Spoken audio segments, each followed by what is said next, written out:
Oggi abbiamo bisogno di un colpo d'ala di tutto il Paese a difesa della distintività delle nostre produzioni. E a difendere le produzioni casearie della nostra penisola, questa mattina a Roma c'era la Coldiretti del Veneto con oltre un centinaio di allevatori. Un popolo in giallo sceso in piazza con bandiere, palloncini e secchi di latte per impedire la produzione di formaggio e yogurt senza latte, come prevederebbe invece la Commissione europea.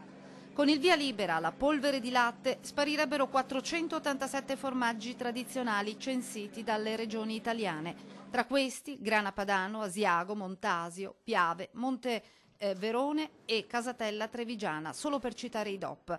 A Roma a portare le istanze della nostra regione il presidente della Coldiretti del Veneto. È un furto, è un tradimento del Made in Italy, per questo noi siamo qua ad avere la solidarietà dei parlamentari e far condividere a chi prende le decisioni in Parlamento che questa istanza, che è un'istanza di civiltà e di origine e di qualità. Il pressing esercitato dalla Commissione europea sull'Italia, fa sapere la Coldiretti, ha già fatto aumentare le speculazioni sull'import di latte e crema in polvere del 16% nel primo trimestre rispetto allo scorso anno, provenienti per i 2/3 da Francia e Germania.